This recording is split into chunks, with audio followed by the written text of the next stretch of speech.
खबर कानपुर नगर से है, जहां सत्यनारायण स्वामी की संपूर्ण कथा का आयोजन किया गया। कानपुर नगर में राधापुरम में सत्यनारायण संपूर्ण कथा का आयोजन किया गया। इस कथा को महत्वपूर्ण इसलिए माना जाता है कि ये दुखियों के दर्द को निवारण करने के लिए सत्यनारायण स्वामी की कथा सुनी जाती है। इस कथा को सुनने के बाद सभी के दुख दर्द दूर हो जाते हैं। सत्यनारायण स्वामी का व्रत रहने से सभी के दुखों का निवारण होता है। आइए देखते हैं ये खास रिपोर्ट।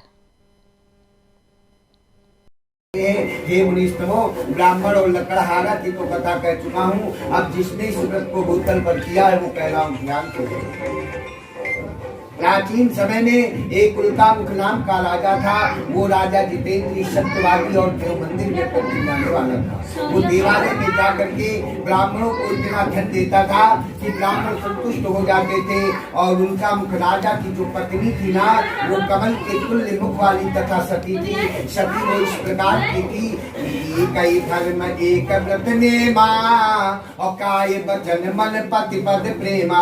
वो बदशिला नदी के किनारे अपने उल्कामुख राजा के साथ बैठ करके भगवान का पूजन कर रही थी। उसी समय एक साधु नाम का वैश्य व्यापार करके नौका पर बहुत सा धन लादे हुए उस स्थान पर आया और नौका को नदी के तट पर खड़ी करके राजा के समीप जा करके पूछने लगा, है राजन, आप प्रेम पूर्वक ये व्रत तथा पूजन किसका कर रहे हो और किस लिए कर रहे हो?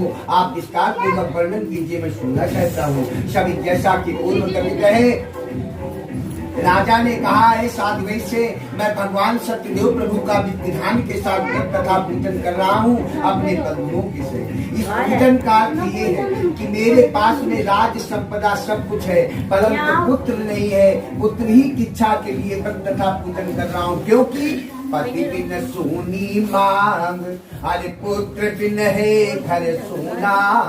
और तो मुक्ति के मार्ग तो बिन है दुख दूना। तो ये व्रत के परताप से वंशहीन सुख पाए और निर्धन धन। भगवान बोले, ऐ ब्राह्मण, आप मेरी बात मान करके ये व्रत धारण करें। जो भी मनुष्य इस व्रत पूजन को करेगा ना, वो दुख से छूट करके मोक्ष को प्राप्त हो जाएगा। व्रत ब्राह्मण देवता भगवान सत्यदेव प्रभु जो थे, शतानंद ब्राह्मण से व्रत का विधान बतला करके अंतर ध्यान हो गए। जब अंतर ध्यान हो गए तो शतानंद ब्राह्मण अपने मन में विचार करने लगे, सोचने लगे कि सत्यदेव प्रभु ने तो हमें बहुत कुछ बतला दिया है, वो मैं किस प्रकार कर सकूंगा, क्योंकि जब दिन भर भिक्षा मांगने पर मेरे कुटुंब का पेट नहीं भरता। तो इसी चिंता में लोग रात भर ब्राह्मण को नींद नहीं आए। प्रातः काल उठ करके अपनी क्रियाओं से निवृत्त होकर के अपने मन में संकल्प किया। सतानंद ब्राह्मण ने कहा, है सत्यदेव प्रभु, आज के दिन जो कुछ भी हमें भिक्षा मांगने से धन प्राप्त हो जाएगा, मैं उसी से आपका व्रत तथा पूजन कर डालूंगा। ऐसा मन में संकल्प करके वो सतानंद ब्राह्मण भिक्षा के घर से बाहर निकले। उस दिन भगवान ने उन पर ऐसी कृपा किया, उन्हें बहुत सा धन प्राप्त हो गया। अरे किसी कब ने सकता है कि जा पर कृपा राम के होए और ता पर दया करे सब कोई। राम भय जय दाहिने सबई दाहिने दाई। अर्थात उस दिन देवताओं ने उस सतानंद ब्राह्मण पर कृपा किया। उस सतानंद ब्राह्मण को बहुत सा धन प्राप्त हो गया। वो सतानंद ब्राह्मण अपने घर में जाकर के अपने आचार्य पुरोहित को बुला करके, अपने बंधुजनों को बुला करके प्रसन्नता पूर्वक भक्ति और श्रद्धा के साथ भगवान का पूजन किया। पूजन करने के बाद दंडाकार प्रणाम किया। इसके बाद भगवान का प्रसाद ग्रहण किया। प्रसाद ग्रहण करने के बाद वो सतानंद ब्राह्मण जो अपने दुखों से दुखी थे ना, अपने दुखों से मुक्त हो गए और समस्त संपत्ति से परिपूर्ण हो गए और बराबर महीने महीने व्रत करने लगे। एक दिन वही सतानंद ब्राह्मण पुनः दोबारा अपने घर में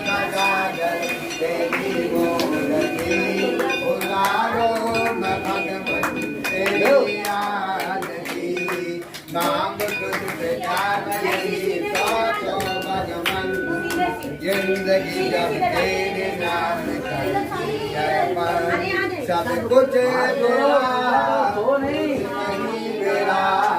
सब कुछ तेरा, कुछ नहीं मेरा। चिंता है कभी